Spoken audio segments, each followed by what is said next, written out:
बच्चों, surface areas and volumes exercise 13.1 इसका question number 4।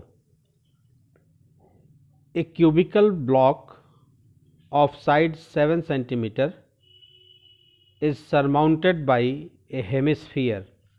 What is the greatest diameter the hemisphere can have? Find the surface area of the solid. एक cubical block picture में दिया है जिसकी side 7 centimetre है। तो आप जानते हैं कि क्यूब की सारे डायमेंशन लेंथ, ब्रेथ, हाइट सभी इक्वल होते हैं। तो इसकी सारी साइड 7 सेंटीमीटर की है। इस क्यूब की एक क्यूबिकल ब्लॉक है। यह सरमाउंटेड है एक हेमिस्फीयर से, यानी इसका जो टॉप सरफेस है इसके ऊपर एक हेमिस्फीयर रखा हुआ है। आपसे पहला क्वेश्चन पूछा जा रहा है कि what is the greatest diameter the hemisphere can have, यानी ये जो हेमिस्फीयर है इसका ग्रेटेस्ट डायमीटर क्या हो सकता है। तो ग्रेटेस्ट डायमीटर इस क्यूब की साइड के बराबर होगा, यानी अगर हम इसका डायमीटर ड्रॉ करें इस हेमिस्फीयर का जो नीचे की तरफ है, डाउनवर्ड फेस है, तो आप देखिए कि डायमीटर की मैक्सिमम लंबाई जो होगी वो इस क्यूब के साइड के बराबर होगी।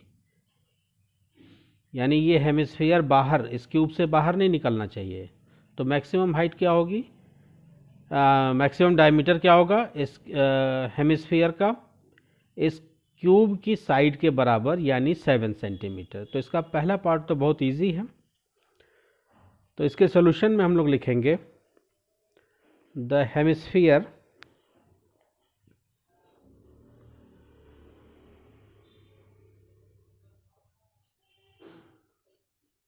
Can have the greatest diameter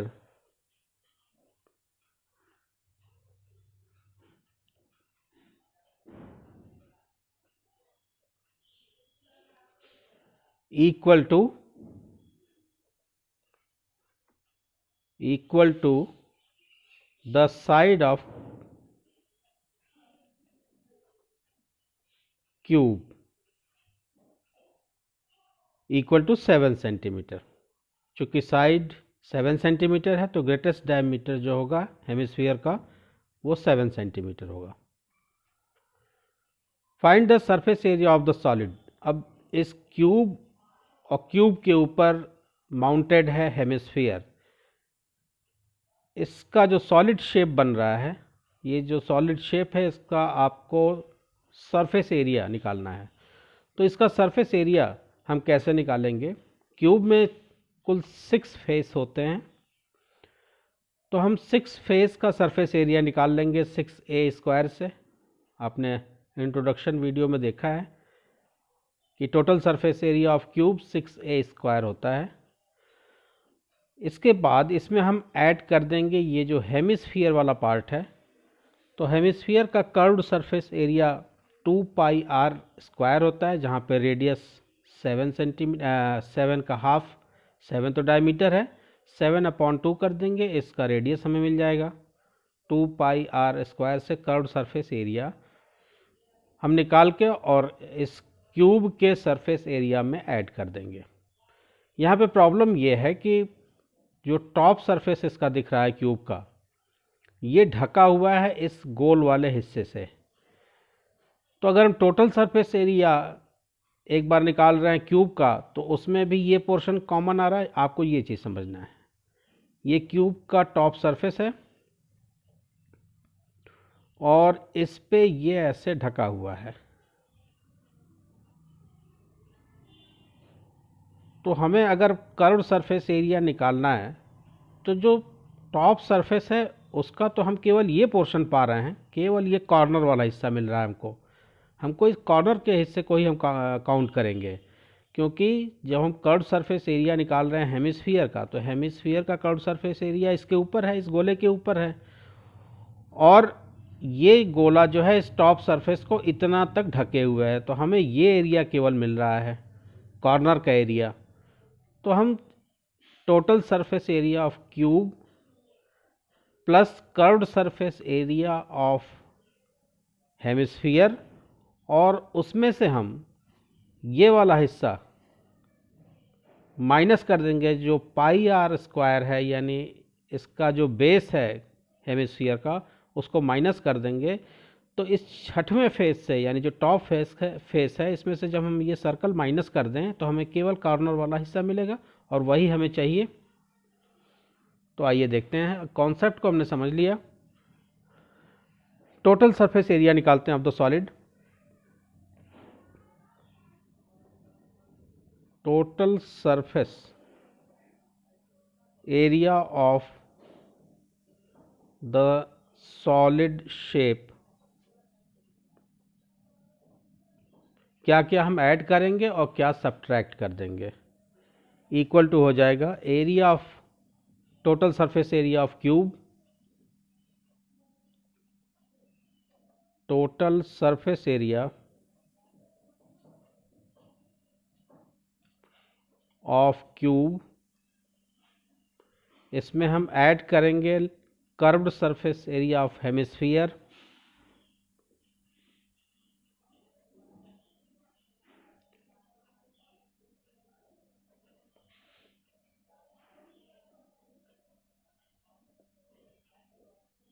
ये दोनों ऐड हो जाएंगे, और इसमें से हम सब्ट्रैक्ट करेंगे बेस एरिया ऑफ हेमिस्फीयर, यानी ये जो बेस है हेमिस्फीयर का, इसको हम सब्ट्रैक्ट करेंगे जो सर्कुलर शेप का है, minus base area pi r square होगा, जो कि सर्कल का एरिया पाई आर स्क्वायर होता है, और रेडियस हम 7/2 रखेंगे यहाँ पे, base area of hemisphere.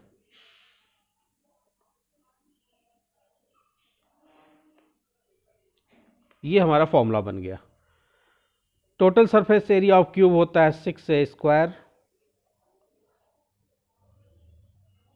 Plus curved surface area of hemisphere होता है 2 pi r square minus base area of hemisphere, चूँकि आर की वैल्यू जो कर्व्ड सरफेस एरिया के लिए होगी 7/2 सेंटीमीटर, वही आर की value base area of hemisphere के लिए रेडियस की होगी, दोनों ही 7/2 होंगे, माइनस, तो सर्कल का एरिया होता है pi r square, 6a square plus 2 pi r square, ये दोनों ऐड होंगे और minus pi r square subtract हो जाएगा। 6 इंटू ए होता है साइड, यानी ए की वैल्यू यहाँ पे 7 होगी, चूँकि क्यूब है तो क्यूब की सारी साइड इक्वल, तो 6 into 7 square plus 2 into value हम रख देते हैं 22/7 इंटू रेडियस आर हो जाएगा 2 पाई। इसके पहले हम यहाँ हमें दिख रहा है कि 2 pi r square minus pi r square अगर कर दें तो केवल पाई आर स्क्वायर बचेगा, 1 पाई आर स्क्वायर बचेगा। तो इसको हम पहले फॉर्मूले को कर लें, 6a square plus pi r square. अब हम वैल्यू पुट कर दें, ए साइड है यानी 6 into 7 square plus 22/7 into r square, r क्या हो जाएगा, आर की वैल्यू यहाँ निकालना है, डायमीटर अपॉन 2, यानी आर इक्वल टू हो जाएगा 7/2 सेंटीमीटर। 22/7 आर स्क्वायर यानी 7/2 इंटू 7/2 2 टाइम, यहाँ पे हो जाएगा 6 इंटू 49, 7 का स्क्वायर 49 प्लस कुछ कैंसिल होने वाला है इस साइड में, 7 से 7 कैंसिल हो गया, 2 से 11 टाइम में 22 कैंसिल हो गया, हमारे पास बचा, अब कुछ भी कैंसिल नहीं होने वाला है, तो 11 7 जा 77/2, इसके प्रोडक्ट में हम इसको एलसीएम लेकर के ऐड कर देंगे।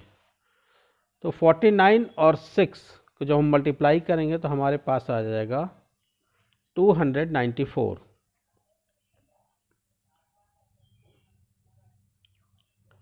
प्लस 77/2।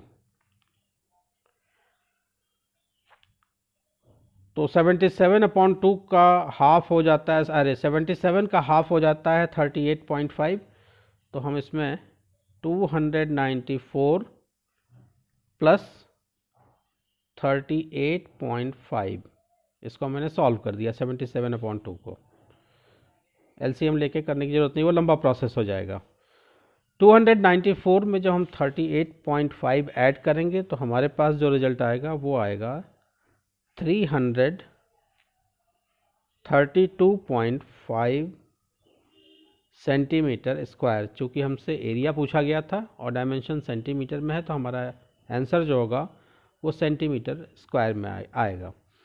अब फाइनल आंसर लिख लेते हैं। Hence total surface area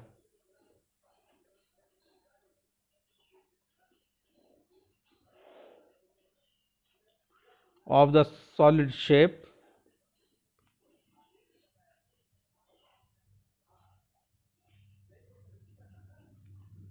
equal to 332.5 centimetre square.